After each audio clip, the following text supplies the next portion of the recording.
in this venture, this new venture that we're having here with Vintage Supercross. My name is Tim Cotter, and I'm the Director of Events for MX Sports.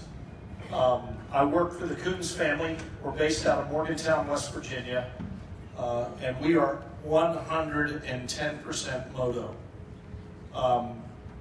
We manage the Loretta Lynn Amateur Motocross Series for nearly 40 years now. Notice I said manage. We don't own motocross, it owns us. We feel more like we are caretakers of a sport opposed to owners of a sport. And I see many familiar faces. They're a bit grayer, maybe a little heavier than we used to be. I told Ricky Carmichael yesterday, I can say this again because he's not here, he threatened me, but we started this event 10 years ago. In the last 10 years, Ricky's gained 20 pounds and I've stayed the same weight. I'm fat. But a lot has changed, but a lot has stayed the same. And I preface that by saying that we are caretakers of this sport. And we think it's time for us to celebrate our heritage. You will find an interest in our company made of 35 full-time employees that live and breathe motorcycling on a daily basis, 365 days a year. So we're in this. We realize that we are small in numbers now, but we think there's a tremendous upside. So we need you to work with us, help us, guide us, educate us. We are good listeners. We will not get it right this time. We're not going to get it right, but we're going to get it better, and we'll continue to make changes. So, many of you, when you came in, you already looked over and you can see that we're making changes to the track. Good changes, I hope. I hear several of you up there we're very happy to see. Is it too aggressive? Yes. Yeah, he says yes. We'll go out and take a closer look at it. But before I really get started, I want to bring up our Grand Marshal. This guy has as much heart for this sport as anybody I know. And he was here day one of Ricky Carmichael Amateur Supercross. Ladies and gentlemen, put your hands together for Jeff Stanton.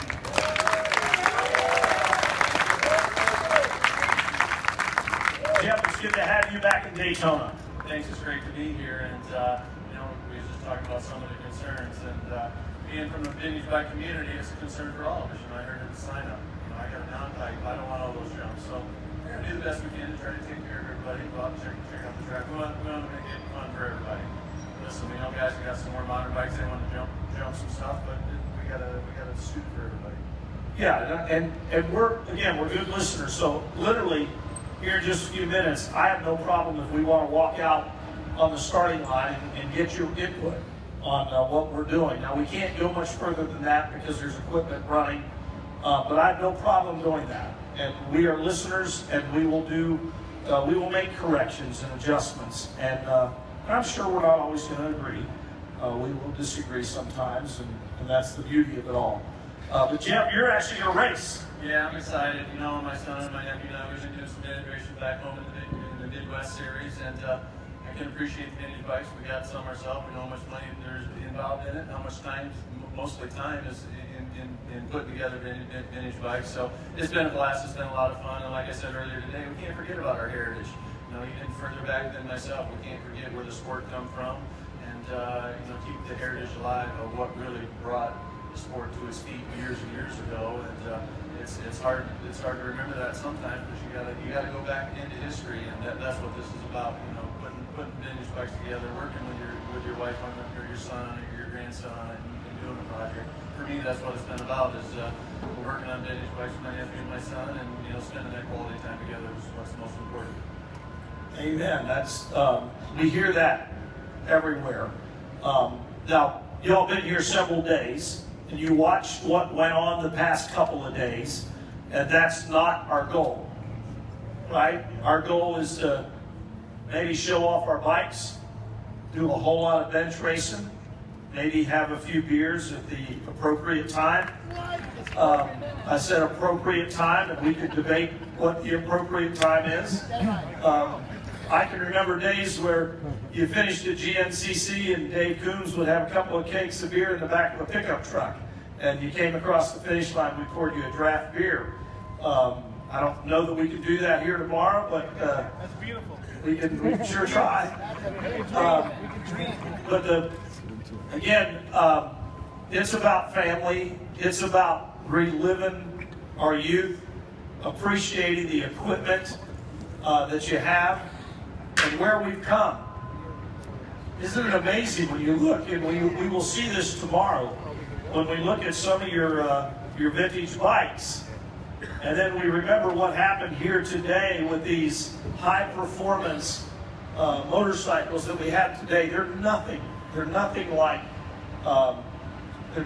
what you folks are putting together in your projects. So this is exciting. Now, today, this weekend was the 49th running of the Daytona Supercross.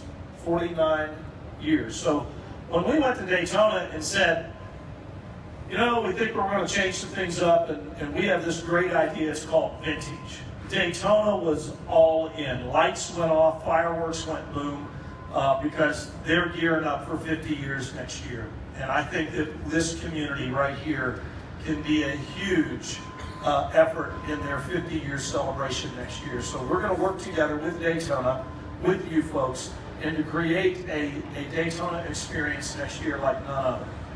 Those of you that participated in our bike show on Saturday night, it was the highlight of the fan zone. These people really loved the bikes we had. I think 27 bikes in total. Jeff Ward was here and signed autographs. Jeff Ward will probably be here tomorrow, and he's racing the flat track as well, so I think he's here all week. But we're on to something, and we're excited that we could be a part of 50-year celebration next year. So online, we had some practice schedules and some race orders. Let's sort of disregard those, right? So here's what we're going to do tomorrow, and we are putting the ATV pros in your program tomorrow. You notice I said in your program tomorrow. We told our track builders to build us a vintage racetrack, and the ATVs will ride on a vintage racetrack. Hour and 45 minutes ago, we had a meeting with our ATV riders, and we told them that they are going to ride on a vintage racetrack. So you folks, they are very important. They will draw a nice crowd here tomorrow. But our goal here is to build this racetrack to suit you. So here's what we're going to do. We said that we would start at 7:30 in the morning. We're not. We're going to push that to 8. And the first practice session will be the ATVs. Okay? All right. Now, we're going to start out with the ATVs at 8 o'clock. And that'll take probably 15, 20 minutes to get them on and off the racetrack. And then we're going to do 2 rotations of practice. We're going to start out with vintage. On our sign-up was classes 1 through 7. That's practice 1. Then evolution 1, evolution 2, evolution 3. And then we've renamed some classes. The revolution classes, I think, are what you folks are used to, non-current. And I think you're going to find that DMV is going to be transferring over to revolution. So then we're going to do revolution 1, revolution 2. I believe that'll get us to 9:30. If we're not, if we go over 9:30, we're going to put the ATV Pros second practice in at 9:30. Regardless where we are, they're going to practice again at 9:30. And then we'll pick up. And we'll do another rotation of practice. So many of you guys that have 2 bikes in vintage, you're going to get an opportunity to do 2 practices. Okay? Happy. Great. Man, we're let's keep it rolling. We're also going to provide a youth class, 85cc youth class. If any of your children are here and you have motorcycles that you would like to ride, the 85cc class, you can do that. We're going to have a 250, 122 to 250cc class of current motorcycles that we will provide a class for tomorrow, and you can register for those tomorrow. And we will have an open class. And then we will drop them in to the schedule. Once we get all of you signed up, we will build the race schedule.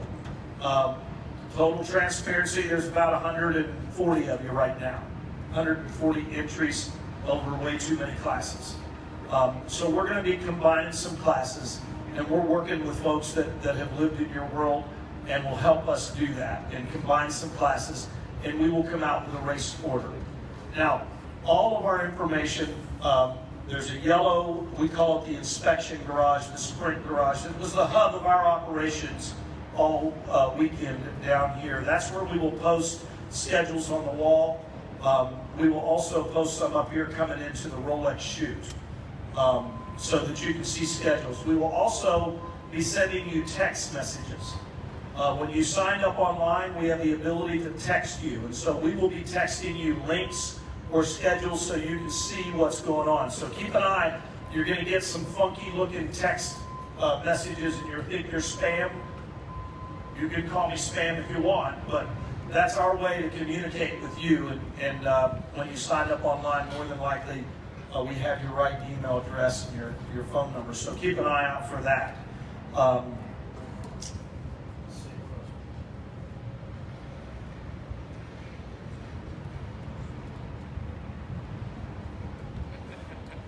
I think that's all I have here. I want to bring up Alex Hunter. Alex Hunter was a big driving force behind this. Alex is a vintage connoisseur, and he is the motocross director for AMA. And Alex has spent a tremendous amount of time with us. He is a very integral part of the AMA's effort at DMV and BMD. DMV is the Department of Motor Vehicles. That's a bad place. VMD is a good place, so it's been a long week for me. So Alex, thank you for being here, and give us your vision of what's happening. I mean, my vision right now is I'm stoked. I'm excited. I'm actually bummed I brought a bike down and can't get it to start, which is actually more fun, to be honest. But I'm just so glad to see so many faces from our vintage motorcycle days and come down and check out this event, and hopefully it grows. And actually, Tim, you have a great speech about these guys going out and talking to their friends and giving you guys the empower, and I want you guys to do that. I want to see these 150 entries grow to 300 and 500 and 600, and then this is something really special, and I'm stoked on it, and I want to see it continue to grow. Thank you, Alex, and you bring up a good point. It is our goal, and look, we just finished 1,200 amateur racers, and so you saw when you came in on Friday the chaos and how we fit everyone in this camping area, and it became very close. And now they're all leaving, and you're very sparse and spread out. This is a big place. We encourage, if you brought a pit bike or your golf cart, to use it. Follow the signs to staging. You come down, if you're out at Lake Lloyd where you parked, if you're hooked up, head towards Yellow Garage, come up in front of the Yellow Garage, in front of the fan zone here. There's a stop sign out there. Yeah, if you're on a race bike, you still have to stop. That's a pedestrian crossing, and there's a lot of people coming and going. So when you come to that stop sign, stop, look to make sure there's no foot traffic, and then go on. You should always be at a snail's pace regardless. And you're going to come up on past the fan zone and into the blue garage, which is this garage behind us. Then you're going to make your way up through the Rolex chute, and we call it the Rolex chute. You'll see the big Rolex tower, and that's where you'll meet our staging team. Before you come into the Rolex chute, your transponder is going to be checked. They got a little buzzer, and they make sure you're the right name, and they'll put you in one of 3 lanes as you come up. And when you come up, then our stagers will come and pre-stage you, and then when it's time to load the gate, you'll walk over and load the gate. Again, we'll be combining some classes tomorrow. So work with our team down there as we get you out on the racetrack. You'll go out for practice or you'll go out for racing. And when you're done, you come across the finish line and you're going to turn a hard right, a U-turn. And you'll go back down the apron of the car track. You'll go back east on the car track, come around the end and back into the yellow garage, where then you can go back to where you came from.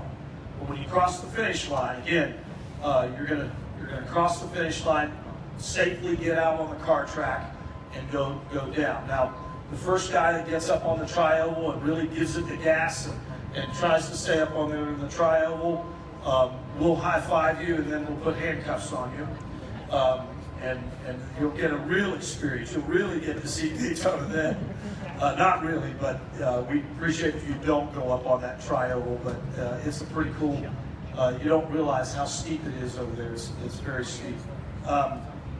So enjoy your time here at Daytona. Be nice to the folks, be nice to the guards. There's many of them. They don't understand your world. They're sometimes confused as to what we're trying to do and what we're not trying to do. I think we give you a lot of liberties here to be able to use your vehicles to come to and from. They're going to check you for passes. Make sure you're wearing your wristband, or if you have a hard card, make sure you have it so they come in. The number of laps tomorrow, we'll probably do 4 laps of practice. You don't have to go 4 laps. And we'll probably, I'm thinking, is 5 laps for heats and mains good? Do you have any issues with that? Does anybody have an issue with that? So today they were running, the fastest guy on the track was running a 55-second lap time. Most guys were running, a 110. It could be a 120.